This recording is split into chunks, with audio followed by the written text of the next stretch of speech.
El rosario de coral. Por Emilia Pardo Bazán. Las monjitas del convento de la Humildad fueron testigos de un prodigio más inexplicable que ninguno. El prodigio, en efecto, no se parecía a los reiterados casos en que la gracia, visiblemente, había descendido sobre el convento. No era que se hubiese curado súbitamente una monja de inveterada parálisis, ni que hubiese parpadeado la efigie de Nuestra Señora, que todos los años, el día de su fiesta, abre lentamente los ojos, y envía por ello rayos de amor a los que extáticos la miran. Tratábase de un fenómeno extraño, y al parecer sin objeto, porque no edificaba. Era que las cuentas del rosario de la Madre Soledad, hechas de huesecillos de aceituna del olivete, se iban transformando, poco a poco, en cuentas de coral rojo magnífico, y el engarce, de latón, se volvía de oro afiligranado y brillante. Cuchicheaban las reclusas a la salida del coro, en las horas del recreo, en el huerto, por los claustros. ¿Se había fijado la Madre Gregoria? ¿Era una ilusión de la vista de la Madre Celia, con su principio de cataratas? Soñaba la Madre Hilaria, al asegurar que el año pasado el rosario solo tenía un 10 rojo, y ahora ya era otro 10 y las avemarías. Asombraba tanto más el portento, indiscutible, cuanto que la Madre Soledad, con ser muy buena, no se contaba entre las monjas, que espantaban por sus mortificaciones. Parecía más natural que al realizarse un prodigio dentro de las paredes de la humildad, recayese, por ejemplo, en Sor Leocadia, que llevaba a raíz de la carne un cilicio de crines de caballo, o en Sor Julita, que diariamente trazaba en el suelo del coro 100 cruces con la lengua, o en Sor Armanda, que se abría a disciplinazos los viernes, o en Sor Expectación, que se tendía para que sus hermanas la pisasen. La Madre Soledad se limitaba a cumplir lo que dispone la regla, y su única penitencia parecía el silencio profundo que guardaba por costumbre. Su hablar era casi monosilábico, y su ensimismamiento correspondía bien a la idea de la soledad, soledad interior del alma. Pálida y demacrada, se adivinaba que la consumían penas muy secretas, triste carga de plomo que había traído del mundo. Otras monjas, aun las más mortificadas, y acaso estas sobre todo, eran alegres, con ingenua alegría infantil. Gastaban chanzas, reían a carcajadas de cualquier cosa, y comentaba jovialmente el libro del padre Boneta, entonces recién publicado, y que corría por los conventos, gracias de la gracia, saladas agudezas de los santos, donde se referían 1000 chistes, y donaires de bienaventurados legos, niños y varones tan graves, como San Francisco de Borja, San Bernardo, San Vicente Ferrer. No entendía de estas ingeniosidades la Madre Soledad.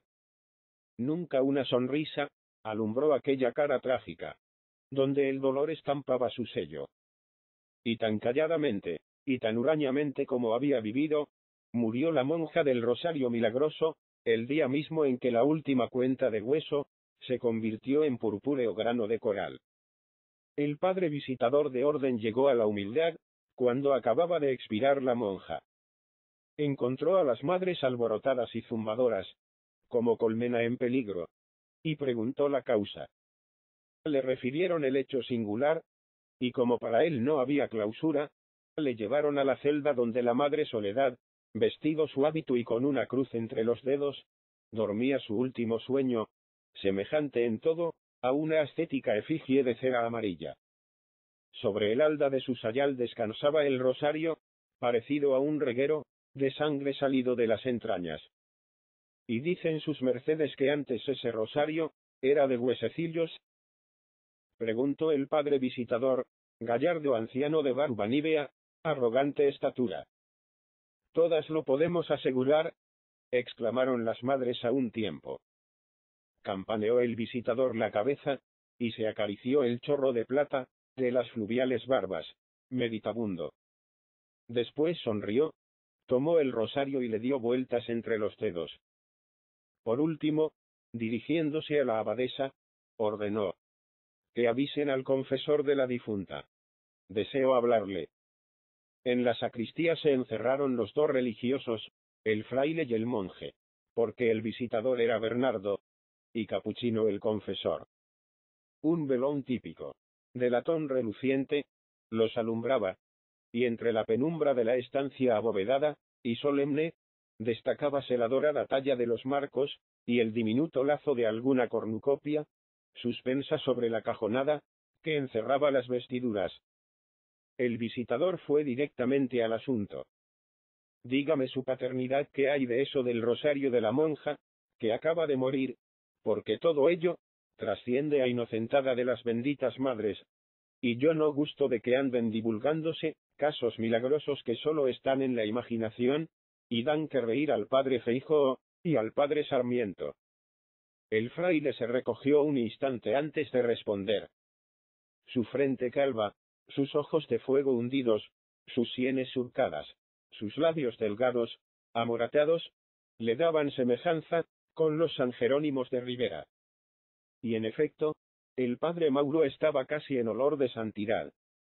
Me pide su paternidad, cosa en que yo no podría obedecer si la madre Soledad no me hubiese rogado que, para edificación de todos, revelase este misterio. Lo que voy a decir es lo mismo que ella diría, caso de estar viva, y demandársele por obediencia que hablase. Por mi parte, nada tengo que añadir a sus palabras. No atestiguo, refiero.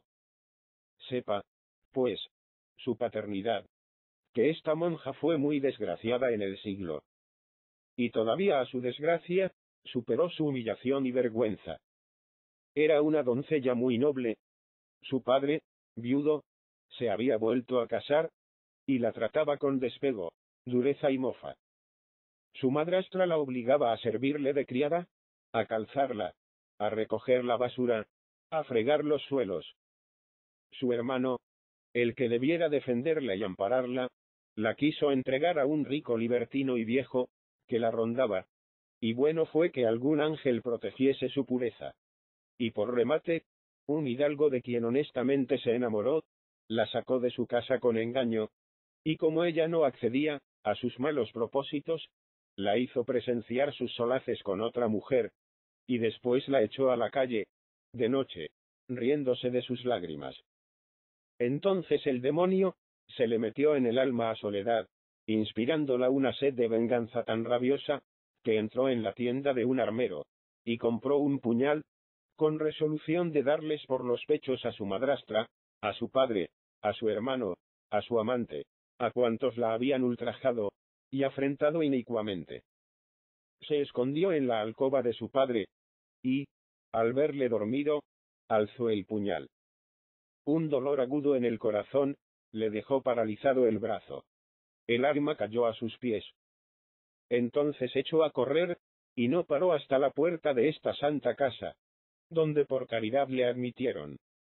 Hizo una excelente monja, pero es el caso que, mientras por fuera practicaba la humildad, interiormente sus afanes de venganza persistían, su alma seguía apuñalando.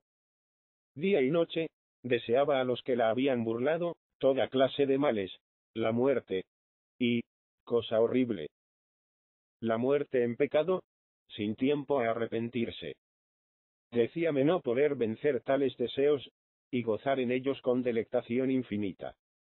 A fuerza de exhortarla, a fuerza de luchar, un día, me declaró que ya sentía impulsos de perdonar a su padre. Al día siguiente, una cuenta del rosario era de coral, y la madre Soledad gimió. Es una gota de mi sangre. La he sentido subir y caer de la boca. Poco a poco, con tremenda batalla, fue perdonando, perdonando.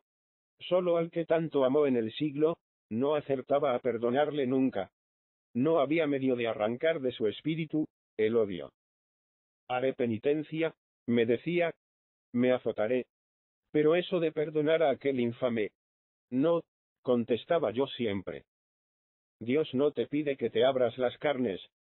Te manda que abras el corazón a la misericordia. La mañana del día de su fallecimiento me llamó, y entre fatigas me dijo: Le he perdonado, y del esfuerzo de perdonarle, me muero. Entonces vi que el rosario era de coral todo.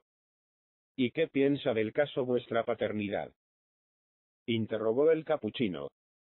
De casos como estos, no pienso nada. Me postro. Si hubo superchería en la madre Soledad, allá ella y Dios. He cumplido su voluntad. He contado lo que he visto.